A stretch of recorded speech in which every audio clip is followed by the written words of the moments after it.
Hello friends, welcome to my Thursday video. Welcome to the happiness culture YouTube channel. और आज का topic काफ़ी ज़्यादा इमोशनल टॉपिक है हम इंडियंस के लिए। और आज के टॉपिक का नाम है why real estate is the worst investment in India. Yes my friends, मैं एकदम कॉन्शियसली ये बात कर रहा हूँ कि रियल इस्टेट इंडिया में वर्स्ट इन्वेस्टमेंट है। सो रियल इस्टेट के बारे में बात करते टाइम मैं स्पेसिफिकली डिस्क्लेमर देना चाहता हूँ कि रियल इस्टेट का मतलब ऐसा है, कभी भी आप ऐसे सोचते हो कि मैं 1 BHK या 2 BHK लूँगा या कोई भी शॉप ऐसे लूँगा और रेंट पे चढ़ा दूंगा और वहाँ से मुझे रेंटल इनकम आएगी, उसका कैपिटल एप्रिसिएशन होगा, ऐसी अगर आपकी सोच है तो ये वीडियो आपके लिए देखना बहुत ज़्यादा ज़रूरी है। तो कोई भी हम इन्वेस्टमेंट करते हैं तो वो इन्वेस्टमेंट कितनी अच्छी है या करनी चाहिए कि नहीं करनी चाहिए, उसके लिए 4 पैरामीटर्स होते हैं। तो ये चारों पैरामीटर्स पे देखते हैं कि रियल इस्टेट इंडिया एग्जैक्टली कैसे फेयर करती है। सो सबसे पहला पैरामीटर है वैल्यूएशंस। कोई भी इन्वेस्टमेंट करने से पहले आपको समझना ज़रूरी है आपके फेवर में इसके वैल्यूएशंस कितने हैं। मतलब 100 रुपये की चीज़ जब भी आप 80 रुपये में खरीदोगे तो ही आपको रिटर्न्स मिलने की पॉसिबिलिटी है। अगर 100 रुपये की चीज़ ऑलरेडी आप 120-125 रुपये में खरीदोगे तो आपके पोर्टफोलियो का रिस्क बहुत बढ़ेगा, रिटर्न कैपेसिटी बहुत कम रहेगा। सो रियल इस्टेट के बारे में आप देखोगे इंडिया में ऐसे कोई सेट पैरामीटर्स नहीं है कि 100 की चीज़ 80 में आपको मिल रही है या 110 में मिल रही है। आपको समझेगा कैसे? तो एज सच कोई पैरामीटर्स इंडिया में मुझे तो पता नहीं है। अगर आपको पता है तो कमेंट बॉक्स में डालिए। ऐसे भी हो सकता है कि आप जो बिल्डिंग में रहते हो वहाँ पे 2 BHK फ्लैट की प्राइस 1 करोड़ हो और बाजू वाले बिल्डिंग में same square feet same area 2 BHK की वैल्यूएशन 80 लाख हो। सो ऐसा क्यों है इंडिया में मुझे नहीं पता, लेकिन ऐसा होता है। सो वैल्यूएशन करना बहुत डिफिकल्ट है। Second, prices of real estate in India are artificially inflated. ऐसा क्यों समझना ज़रूरी है। जो रियल इस्टेट के ऊपर हम स्टैम्प ड्यूटी भरते हैं वो गवर्नमेंट का मेजर सोर्स ऑफ इनकम होता है। तो एवरी ईयर गवर्नमेंट उसकी प्राइस बढ़ाते रहती है एक स्टिपुलेटेड परसेंटेजेस में। इसका रीज़न है क्योंकि उसके ऊपर स्टैम्प ड्यूटी कलेक्शन बढ़ता है, गवर्नमेंट का रेवेन्यू बढ़ता है। लेकिन सेम कंपेयर करो आप कोई भी स्टॉक के बारे में, फॉर एग्जांपल HDFC बैंक का आप स्टॉक ले लीजिए, उसका शेयर का प्राइस क्यों बढ़ता है? मान लीजिए HDFC बैंक ने कोई अच्छा प्रोडक्ट लॉन्च किया या फिर एक्सपांशन किया, 25,000 ब्रांच से 30,000 ब्रांच हो गई तो उसका प्रॉफिटेबिलिटी बढ़ने की पॉसिबिलिटी बढ़ गई। सो इसके वजह से HDFC बैंक का स्टॉक ने रिएक्ट किया और पॉजिटिवली रिएक्ट किया। सो ऐसा होता है स्टॉक मार्केट में, लेकिन रियल इस्टेट में ऐसा क्यों होता है उसका कोई रीज़न एज सच है नहीं। सो लोग बोलते हैं कि माइग्रेशन, मतलब अगर महाराष्ट्र में, मैं मुंबई में रहता हूँ तो महाराष्ट्र स्पेसिफिक आपको एग्जांपल दूंगा। पुणे में बहुत ज़्यादा माइग्रेशन होता है, बाहर से लोग आते हैं जॉब्स के लिए, तो पुणे के प्राइसेस बढ़ेंगे ऐसा बोलते हैं। लेकिन रियलिटी में आप देखो तो असली में ऐसा है कि नहीं है मुझे नहीं पता। अगर आपको कुछ कैसे इसके प्राइसेस बढ़ते हैं वो आपको पता है तो कमेंट बॉक्स में डालिए, मेरा भी नॉलेज बढ़ेगा। थर्ड मुद्दा, अभी तक के हिस्ट्री में, मतलब 40-50 साल के मॉडर्न इकोनॉमी में इंडिया के रियल इस्टेट ने बैंक FD से कम रिटर्न्स दिए हैं। यस माय फ्रेंड्स, मैं ये स्टेटमेंट बहुत ज़्यादा कॉन्शियसली कर रहा हूँ। आपने बहुत सारे एग्जाम्पल सुने होंगे कि 10 लाख की प्रॉपर्टी 90 में थी, आज वही 2 BHK फ्लैट की वैल्यू 2 करोड़ के ऊपर है। सुनने में बहुत अच्छा लगता है। तो यहाँ पे एक गिमिक होता है। कभी भी आप रियल इस्टेट या फिजिकल एसेट्स की बात करते हो ना तो टाइम्स में बात करेंगे लोग कि 10 लाख की प्रॉपर्टी 20 गुना हो गई और 2 करोड़ में मिलना चालू हो गई। लेकिन वही बात जब ये म्यूचुअल फंड्स या शेयर मार्केट के बारे में बताएंगे तो आपको परसेंटेज टर्म्स में आपको बताएंगे लोग। सो इसलिए हमेशा आप ध्यान में रखिए, कोई भी असेट का आप रिटर्न्स कैलकुलेट करोगे हमेशा परसेंटेज टर्म्स में कैलकुलेट कीजिए। सो यही जो एग्जांपल मैंने दिया, 10 लाख की प्रॉपर्टी 2 करोड़ में लास्ट 34 ईयर्स में, तो ये रिटर्न्स होते हैं 7 to 7.5 CAGR के रिटर्न्स बनते हैं। सो इसके लिए मैंने एक बहुत इंटरेस्टिंग कैलकुलेटर का एक लिंक डिस्क्रिप्शन में डाला है। वहाँ पे आप एग्जैक्टली रियल इस्टेट की वैल्यूएशंस, मतलब आपने कितने रिटर्न जनरेट किए हैं पास्ट में, ये आप कैलकुलेट कर सकते हो। उसमें एकदम बहुत ज़्यादा डिटेल्ड है। मतलब वहाँ पे अगर आपने रेंटल इनकम कमाया है, वहाँ पे आपने मेंटेनेंस भरा है, सब आप फिल्ड कर सकते हो और एंड ऑफ द कैलकुलेटर आपको एक रिटर्न परसेंटेज मिलेगा और वहाँ से आपको एग्जैक्टली पता चलेगा कि आपकी प्रॉपर्टी ने कितने रिटर्न्स दिए हैं। सो ये कैलकुलेटर हमेशा आप यूटिलाइज कर सकते हो अगर आप ऐसी सोच रखते हो कि मैं रियल एस्टेट में इन्वेस्ट करूँगा, 2 BHK खरीदूंगा, 3 BHK खरीदूंगा, वहाँ पे रेंटल यील्ड आएगा, फिर वहाँ का मेंटेनेंस वगैरह सब डाल के आप रिटर्न कैलकुलेट कर सकते हो। सो मुद्दा ये है, वैल्यूएशंस करना रियल एस्टेट में इंडिया में बहुत ज़्यादा डिफिकल्ट है। सेकेंड पॉइंट, टैक्सेशन का क्या इम्पैक्ट होता है कोई भी इन्वेस्टमेंट पे या असेट्स पे, वो ध्यान रखना ज़रूरी होता है। इन्वेस्टमेंट करते टाइम आप कितने टैक्स भरते हो और बेचने के बाद आपको कितना टैक्स पड़ने वाला है, इसका कैलकुलेशन आपको डे 1 पे होना चाहिए। तो रियल इस्टेट के बारे में देखते हैं। मुंबई स्पेसिफिक है, आप जो भी सिटी में रहते हो, जो भी स्टेट में रहते हो, अकॉर्डिंगली ये चार्जेस होंगे। सो मुंबई में आप देखोगे तो स्टैम्प ड्यूटी 6% की है मुंबई में। वुमेंस के लिए अलग है, मेंस के लिए अलग है, लेकिन 6% की मोटा मोटी है।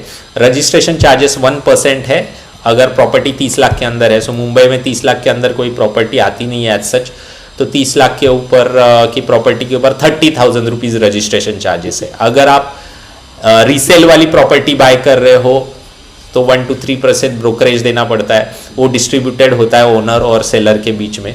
सो आप देख सकते हो नए प्रॉपर्टी के ऊपर जनरली ब्रोकरेज नहीं होता है। जीएसटी 5% है अंडर कंस्ट्रक्शन प्रॉपर्टीज के ऊपर, रीसेल प्रॉपर्टीज के ऊपर जीएसटी नहीं है। सो मोटा मोटी आप देखोगे तो 12% आप टैक्स भर रहे हो डे 1 पे जब भी आप प्रॉपर्टी खरीदने वाले हो। सो इसका मतलब है 1 करोड़ की मैं प्रॉपर्टी खरीदता हूँ तो 1 करोड़ 12 लाख रुपए में भर रहा हूँ डे 1 पे। सो 100 रुपए की चीज 112 रुपए में आ रही है मुझे डे 1 पे। सो ये आपको समझना ज़रूरी है, टैक्सेशन आपके फेवर में नहीं है और काफ़ी ज़्यादा कॉम्प्लिकेशंस है ये टैक्सेशन में रियल इस्टेट के इन्वेस्टमेंट करते टाइम। यही आप अगर शेयर मार्केट या म्यूचुअल फंड्स में करते हो तो बहुत ज़्यादा सिंपलर टैक्सेशन है, बहुत कम टैक्सेशन है और इजी टू अंडरस्टैंड है। अभी थर्ड पैरामीटर क्या है, कभी भी इन्वेस्टमेंट करते टाइम वो असेट एक्वायर करने के टाइम पे आपको कितना कॉस्ट पड़ने वाला है, वो असेट आपको मेंटेन करने के लिए कितना कॉस्ट पड़ने वाला है और बेचने के टाइम पे कितना कॉस्ट पड़ने वाला है, वो आपको डे 1 पे मालूम होना चाहिए। सो रियल इस्टेट के बारे में देखोगे तो प्रॉपर्टी टैक्स है। सो मुंबई में आप देखोगे तो 500 स्क्वायर फीट के नीचे वाली प्रॉपर्टी के ऊपर टैक्स होता नहीं है। 2022 में रेगुलेशन आया है, रूल आया है, इसके पहले हुआ करता था। सो प्रॉपर्टी टैक्स अच्छा खासा होता है जो कि रिकरिंग एक्सपेंस है और ऐसा मैं दूसरे टर्म्स में बोलूँ तो स्टेट गवर्नमेंट या म्यूनसिपालिटी की एक SIP है, रिवर्स SIP है आपके तरफ की हुई।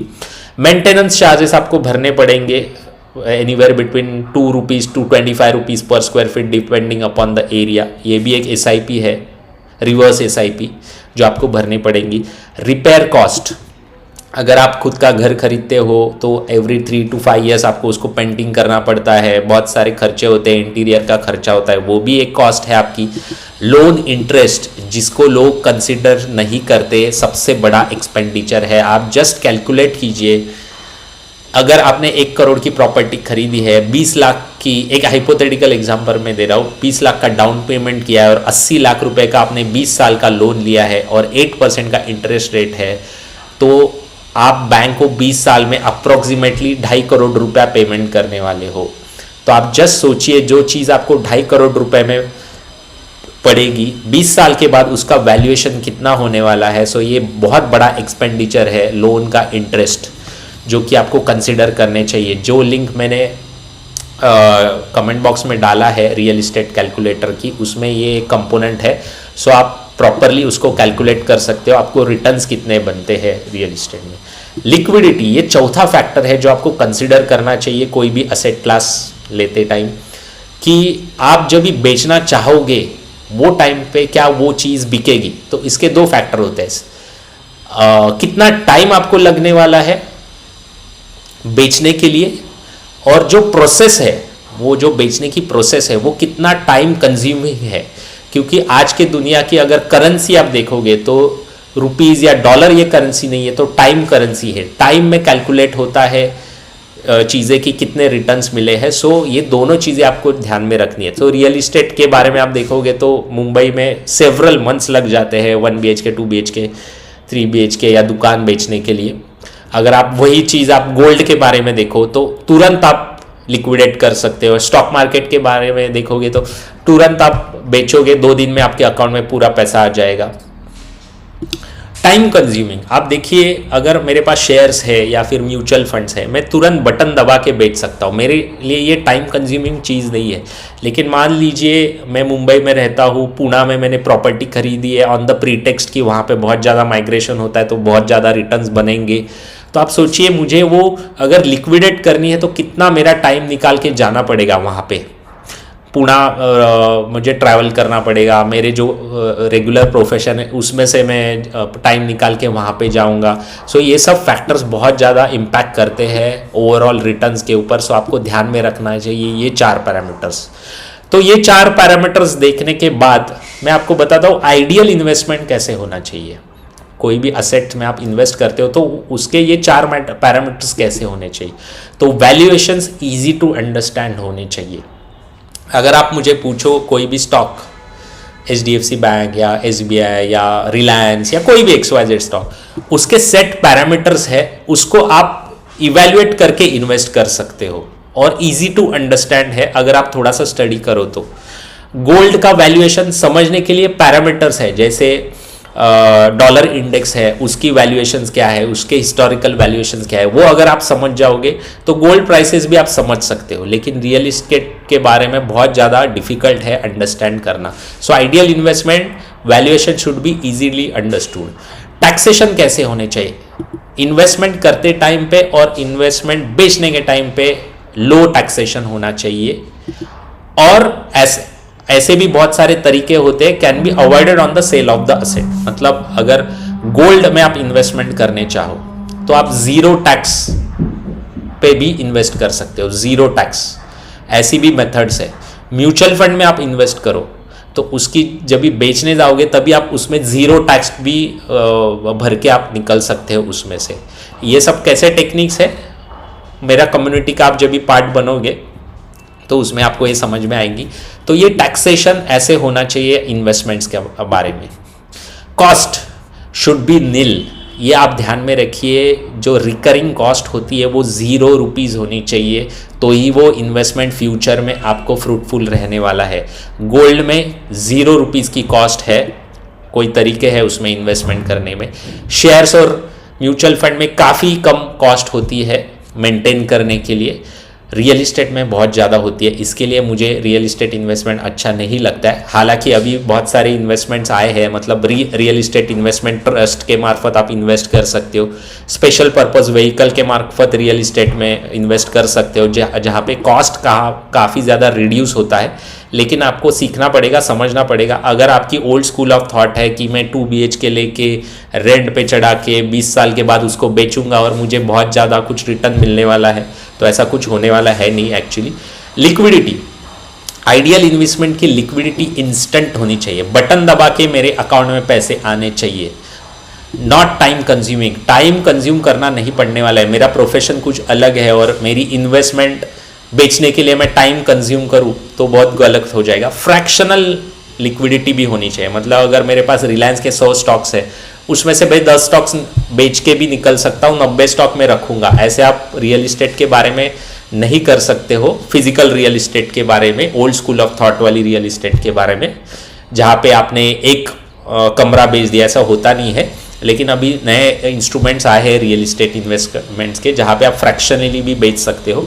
No impact cost, impact cost का ऐसा मतलब है अगर मुझे ज़रूरत है और मैं वो असेट बेच रहा हूँ तो जब भी मान लीजिए आज मेरे पास एक 2 BHK है, उसकी वैल्यूएशन है 2 करोड़ और मुझे इंस्टेंट उसकी ज़रूरत है वो 2 करोड़ रुपए की, तो वो मुझे 2 करोड़ रुपए नहीं मिलने वाले हैं, क्योंकि बायर को बराबर पता है ये आदमी अटका हुआ है, तो 10 लाख रुपए 20 लाख रुपए मुझे कम देगा वो।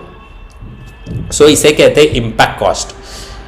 म्यूचुअल फंड्स में, इक्विटी शेयर्स में, गोल्ड में ये इम्पैक्ट कॉस्ट नहीं होती है या फिर वेरी लेस होती है। सो ये आपको समझना पड़ेगा। ये है पैरामीटर्स आइडियल इन्वेस्टमेंट्स के। सो आपको आज का वीडियो कैसा लगा कमेंट बॉक्स में डालिए। अगर आपके कुछ अलग थॉट्स है कमेंट बॉक्स में डालिए। हालांकि मैं ये वीडियो कंक्लूड करना चाहता हूँ, आप में से बहुत सारे लोगों का एक थॉट होगा, उसको एक कॉन्ट्राडिक्टरी थॉट मैंने दिया है, लेकिन क्या रियल इस्टेट में इन्वेस्टमेंट करके फॉर्चून बना सकते हैं कि नहीं, ये क्वेश्चन मुझे अगर कोई पूछेगा तो मैं उसको जवाब दूंगा यस, रियल इस्टेट में आप फॉर्चून बना सकते हो, लेकिन आपको सीखना पड़ेगा। उसके जो प्री रिक्विजिट्स है real estate investment as a investor बनने के, वो आपको समझने पड़ेंगे। वो कभी और वीडियो में मैं आपको बताऊंगा। अगर आज का वीडियो आपको अच्छा लगा है तो लाइक कीजिए, कमेंट कीजिए और आपके फ्रेंड्स के साथ व्हाट्सएप पे, फेसबुक पे शेयर कीजिए, सो दैट ज़्यादा से ज़्यादा लोग मेरे ये यूट्यूब चैनल को देख पाए। और ये चैनल शेयर कीजिए सो दैट सब्सक्रिप्शन इसका बढ़े। और आपने सब्सक्राइब किया नहीं है तो सब्सक्राइब कीजिए। Thank you very much. और आई होप ये आपको वीडियो अच्छा लगा होगा। और सो एवरी मंडे और थर्सडे में नया वीडियो डालता हूँ मेरे यूट्यूब चैनल पे। सो अगर आपके पास कुछ आइडियाज़ है, कुछ क्वेश्चंस है, वो कमेंट बॉक्स में डालिए सो दैट उसके ऊपर मैं वीडियो बनाऊँगा। So thank you very much. See you on next Monday. Thank you.